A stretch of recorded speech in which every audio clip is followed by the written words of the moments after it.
Cricket history का सबसे बड़ा मैच जो होता है पाकिस्तान इंडिया का मैच होता है। 10 को जब मैच पाकिस्तान इंडिया का स्टार्ट हुआ तो स्टार्ट में इंडिया ने बिल्कुल पाकिस्तानी बालों पे चढ़ के चढ़ाई कर दी। पहले 10 ओवर तो पता चल रहा था कि इंडिया एक अलग ही बैटिंग कर है, तो जब वो पाकिस्तानी बालों ने भी थोड़ा सा कम बैक किया और इंडिया चढ़ के क्यों खेला उसका रीजन भी आपको पता है क्यों, क्योंकि फटा विकेट थी, इसीलिए वो इंडिया बहुत चढ़ कर खेल रहा था। क्योंकि बॉल जरा भी हिल नहीं था, सिर्फ नसीम शाह ने कोई ऐसी चीज जगह ढूंढी हुई जिसे लगता था बॉल कभी ऊंचा बाउंस हो जाता था और कभी पेट की तरफ आ रहा, कभी घुटने से भी नीचे रह जाता था। उसकी चीज की समझ नहीं आ रही। नसीम शाह ने कोई ऐसी कोई ना खड्डा ढूंढा हुआ था, मैं कह रहा हूँ कि उसने खड्डा कोई ढूंढा हुआ था, वो कोई ऐसी बॉल स्विंग कर रहा है। उसके अलावा किसी की भी बॉल उस तरह हाथ टर्न नहीं थी हो रही।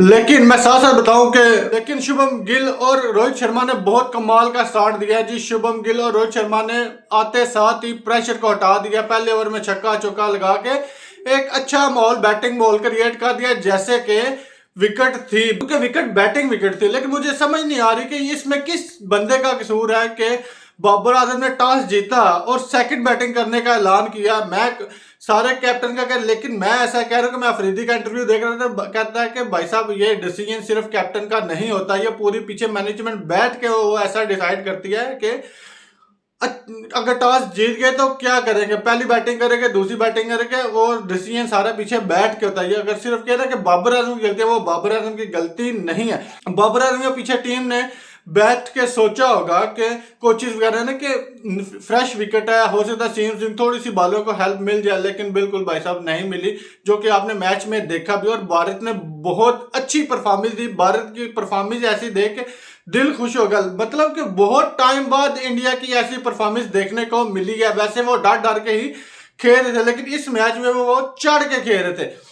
अगर इस मैच में वो गलती से अगर भारत हार गया तो गलती से भी इंडिया पाकिस्तान से हार गया, जो वर्ल्ड कप होना है इंडिया में उसमें पाकिस्तान के आगे ये अंडर प्रेशर ही रहेगा। बेशक अहमदाबाद की फटा विकेट है, लेकिन उसमें भी अंडर प्रेशर ही रहेगा डर के मारे। लेकिन देखते हैं क्या होता है। वैसे इंडिया ने बहुत अच्छी परफॉर्मेंस दी है, काबिले तारीफ थी। मैंने सोचा कि आपको बताऊं, लेकिन मैं कह रहा हूं कि पहले 10 से 12 ओवर इंडिया ने डोमिनेट किया, उसके बाद पाकिस्तानी बॉलर ने अच्छा कम बैक किया शुरू में, लेकिन कैच भी छूटे ऐसे कि मैं आपको बताऊं कि दूसरे ओवर में शाहीन से कैच छूटा। शाहीन वाला थोड़ा मुश्किल था क्योंकि डाई मारनी पड़ रही। शाहीन को डाई मारनी वैसे भी नहीं चाहिए, क्योंकि वो उसका फिर दोबारा अगर इंजरी होगी, उसकी इंजरी हम अफोर्ड नहीं कर सकते। तो उसके हाथ उंगली को भी आपने देखा कि इंजरी हो गई थी, तो फिर इस वजह से उससे वो एक ओवर उसने और करवाया, वो फिर बाहर चला गया। उसके बाद जब एक और स्लिप से कैच छूटा, मुझे समझ नहीं आ रही कि चाचा साहब क्या कर रहे थे, क्या भांग पी के सो रहे थे। एक कैसे खड़ा है कैसे खड़ा, बस एक दूसरे का मुंह देख रहे हैं।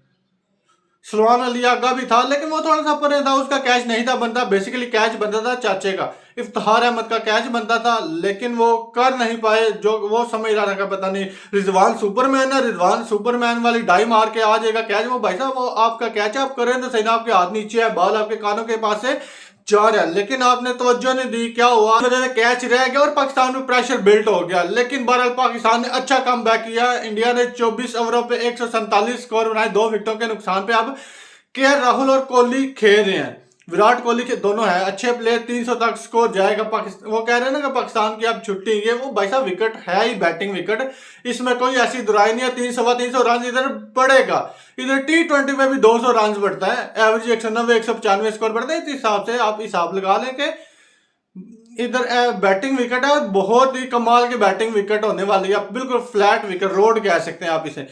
और जो अगर वो पाकिस्तान का होता था 20 ओवरों में 200, वो थोड़ा सा मुश्किल हो जाना था। क्यों, क्योंकि इस ग्राउंड में, क्योंकि ओडीआई में बैटिंग खेलने का स्टाइल अलग होता है, T20 में अलग होता है, क्योंकि प्लेयर्स ही सारे डिफरेंट हुए होते हैं, हर फॉर्मेट के प्लेयर्स डिफरेंट होते हैं। तो अगर पाकिस्तान को 20 ओवर में 200 स्कोर मारना पड़ जाता तो थोड़ा सा मुश्किल हो जाना था।